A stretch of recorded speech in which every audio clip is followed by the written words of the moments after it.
Hello everyone, स्वागत है आप सबका।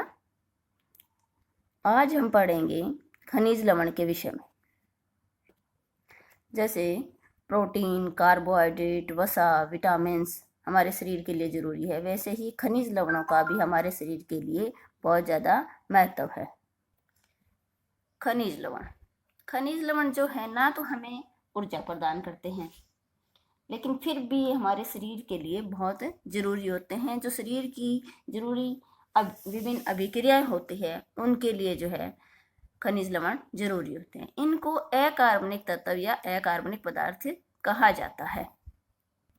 खनिज लवण जो है हमारे शरीर का लगभग 4% हिस्सा ही जो है खनिज लवण बनाते हैं। बाकी का जो 96% है वो कार्बनिक तत्व होते हैं। जैसे कार्बनिक तत्व हमने पढ़े थे, प्रोटीन है, कार्बोज है, वसा है। तो 96% इनका होता है, 4% खनिज लवण होते हैं, लेकिन फिर भी हमारे लिए ये बहुत जरूरी होते हैं।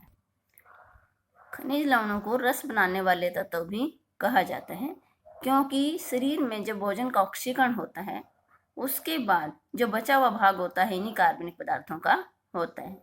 और इनको क्या है, रक्षक पदार्थ भी कहा जाता है, क्योंकि ये हमारे शरीर को रोगों से बचाते हैं, कमजोरी से रक्षा करके हमारे शरीर को स्वास्थ्य प्रदान करते हैं। इसलिए इनको रक्षक पदार्थ भी कहा जाता है। खनिज लवणों का वर्गीकरण। तो खनिज लवणों को जो है 3 भागों में वर्गीकृत किया गया है। सबसे अधिक मात्रा वाले तत्व जो हमारी बॉडी को चाहिए उनको मैक्रो या मेजर मिनरल्स भी कहा जाता है। जो कम मात्रा वाले तत्व होते हैं उनको ट्रेस एलिमेंट्स कहा जाता है। और जिनकी बहुत ही कम, अत्यधिक कम मात्रा वाले जो तत्व होते हैं कुछ होते हैं, तो इनको 3 कैटेगरी में बांटा गया है।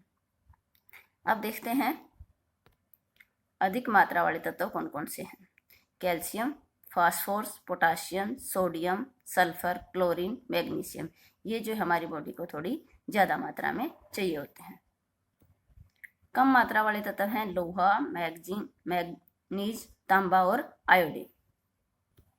अत्यधिक कम मात्रा वाले तत्व हैं कोबाल्ट है, फ्लोरीन है, जिंक है, aluminium, arsenic, bromine, cadmium, chromium, silicon, selenium, molybdenum और वेनेडियम और निकल। इन सब में सिर्फ कोबाल्ट, फ्लोरीन और जिंक ही हमारे काम में आते हैं। इनके बारे में ही अभी ज्ञान प्राप्त है। जो कैल्शियम और फास्फोरस है वो हमारे अस्थि निर्माण के लिए और शारीरिक वृद्धि के लिए जरूरी होते हैं। सोडियम और पोटेशियम जो है अम्ल और बेस का संतुलन बनाने के लिए जरूरी होते हैं। मैग्नीशियम, जस्ता, गंधक, मैग्नीज ये हमारे हार्मोन निर्माण का कार्य करते हैं। लोहा, तांबा, कोबाल्ट ये रक्त निर्माण का कार्य करते हैं।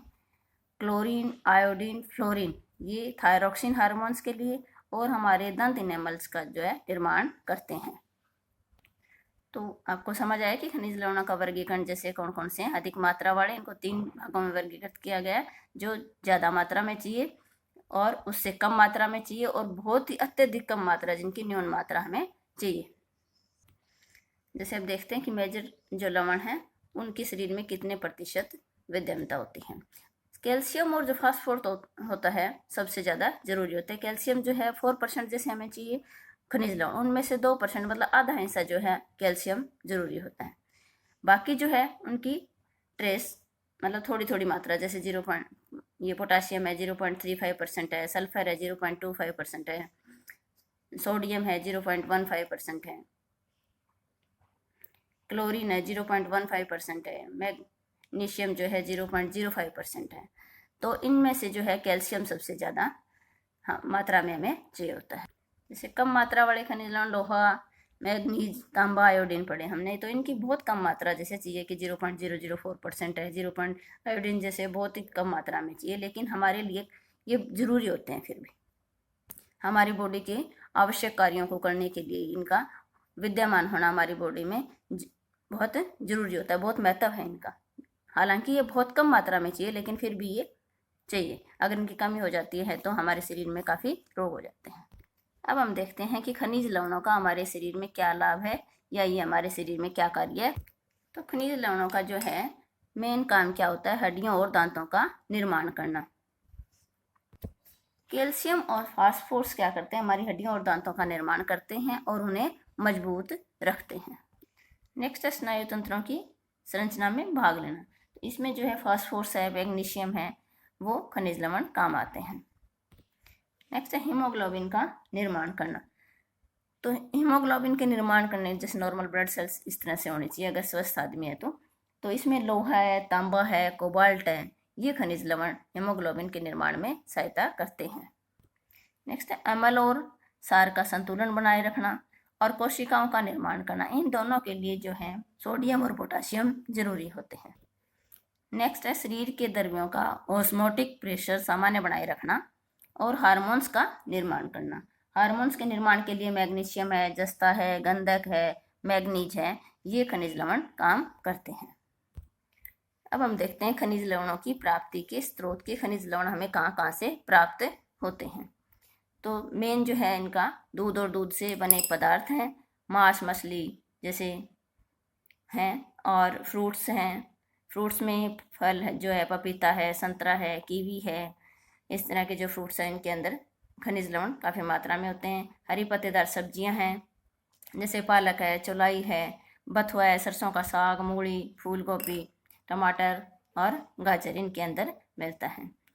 अनाज है जैसे सोयाबीन है, अनाज जितने भी हैं मोटे अनाज, और बाजरा है, राजमा है और सोयाबीन है, इनके अंदर ये मिलता है। और जो विटामिन डी के स्रोत होते हैं वो भी हमें अच्छी मात्रा में लेने चाहिए, क्योंकि विटामिन डी है और सूर्य की धूप जो है उससे क्या मिलता है, हमें विटामिन डी मिलता है। और विटामिन डी हमारे जैसे हड्डियों के लिए जरूरी होता है, उसी तरह से खनिज लवण भी हमारी हड्डियों का निर्माण जो विटामिन डी के साथ मिलके करते हैं। खनिज लवणों की कमी से क्या होता है। अगर हमारे शरीर में खनिज लवणों की कमी है तो हमारे जो हड्डियों कमजोर होने की वजह से हड्डियों में, जोड़ों में दर्द होना शुरू हो जाता है, मांसपेशियों में खिंचाव हो जाता है, घुटनों में दर्द हो जाता है, नींद की समस्या हो जाती है, नींद जो है अच्छे से नहीं आती। अगर हमारे शरीर में आयोडीन की कमी होती है तो घेंगा या गोइटर नामक रोग हो जाता है। और खनिज लवणों की कमी होने के कारण जो है हड्डियां कमजोर होने के कारण शरीर का वजन नहीं उठा पाती और वो मुड़ जाती है या टेढ़ी हो जाती है। तो आज हमने खनिज लवणों के विषय में जानकारी हासिल की कि खनिज लवण क्या होते हैं, उनकी प्राप्ति के स्रोत क्या क्या हैं और कौन कौन से खनिज लवण होते हैं, उनकी कमी से क्या होता है और उनके कार्य क्या हैं। तो आशा करती हूँ कि आपको ये जानकारी अच्छी लगी होगी। अगर अच्छी लगी हो तो please like, share and subscribe करना ना भूलें। धन्यवाद।